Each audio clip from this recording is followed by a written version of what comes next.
Two power forwards, two champions, two men who changed the shape of super teams in two different eras. Anthony Davis versus Chris Bosh. At first glance, it feels like comparing lightning to thunder, both electric, both devastating, but completely different in presence.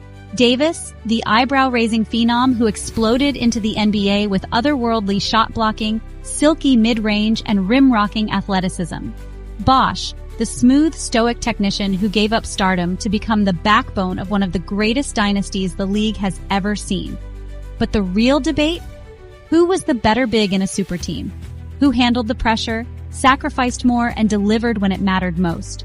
Who truly fit into the role of third star on a team packed with ego, expectation, and cameras ready to feast on failure? Let's start with the resume. Chris Bosh entered the NBA in 2003, the same legendary class that gave us LeBron James, Dwyane Wade, and Carmelo Anthony.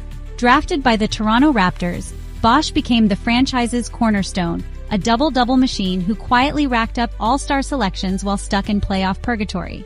Then, in 2010, he made the boldest move of his career, joining LeBron and Wade in Miami to form the original Big Three. From franchise star to third option, Bosh swallowed his pride for the promise of rings. And that sacrifice? It was massive. He spaced the floor, took fewer shots, got less shine, but without him, Miami doesn't win 2 championships. His defense on pick and rolls, his clutch rebounds, his game-winning block in Game 6 of the 2013 finals, it's the stuff of legend for those who really watched. He was never the flashiest, but he was always essential. Now shift to Anthony Davis. Drafted first overall in 2012, AD was billed as a generational talent. A 7-footer with guard skills, shot-blocking instincts like Prime Mutombo, and offensive versatility that could stretch out to the three-point line. In New Orleans, he posted monster numbers. 30 points, 15 boards, 5 blocks, routine stuff. But the wins? Not so much. Injuries and a weak supporting cast held him back. Until 2019. That's when he joined LeBron in Los Angeles and immediately proved he was worth the price. In the 2020 NBA bubble, Davis was a monster, arguably the best player on the floor throughout that run. His defense was suffocating. His shot-making, flawless. His game winner against Denver in the Western Conference Finals became an instant classic. The Lakers won the title, and Davis was crowned as the final piece to LeBron's puzzle. But here's where the debate heats up. In terms of raw talent, Davis is on another planet. He's taller, faster, a better shot blocker, better scorer, and more dominant at his peak. He can guard 5 positions, hit step-back threes, and bully any big man in the league.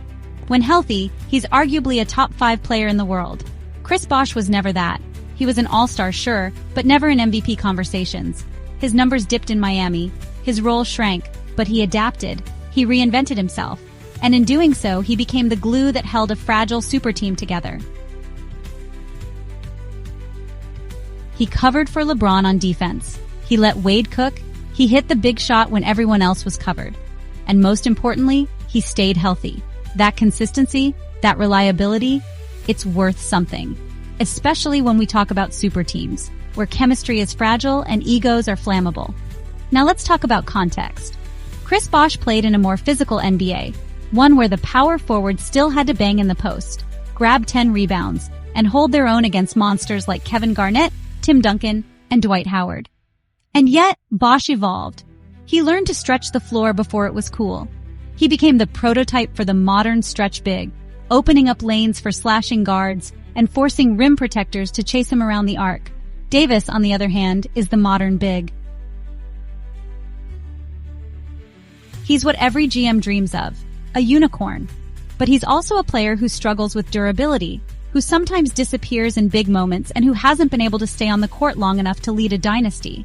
Since that 2020 title, Davis's seasons have been plagued with injuries, inconsistency, and questions about his mentality. Can you trust him to be the second option on a championship team today? That's a real question. Then there's the role factor. Being a third option on a super team isn't about stats. It's about sacrifice. It's about doing the dirty work and accepting the headlines will never be yours. Bosh did that better than anyone. He became the defensive anchor, the safety valve, the adult in the room. Davis, though talented, has never truly embraced the third wheel role. He's not wired that way. He wants to dominate, not blend. And in today's Lakers roster, he doesn't have to. But back in 2020, he had LeBron, he had the structure. And for that 1 year, he bought in, and it paid off. But it didn't last. And that's what separates the good from the great in a super team. Bosh gave you 4 straight finals appearances, 2 rings, and not a single locker room explosion. He made it work, quietly, consistently, without needing the spotlight. Davis gave you 1 championship, 1 incredible season. But then, fading lights, missed games, and questions. Let's also talk impact.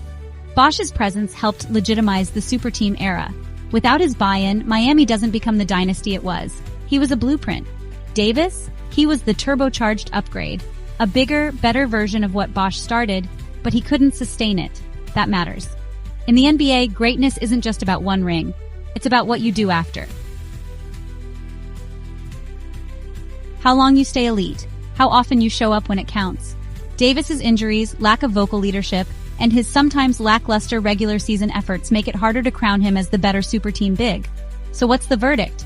If you're talking about pure talent, Davis, hands down. He's a better scorer, better rim protector, more versatile defender, and a matchup nightmare on both ends. But if you're talking about fit, sacrifice, consistency, and winning impact on a super team, then Chris Bosh quietly walks away with the crown. He gave up more, stayed ready, and delivered under pressure.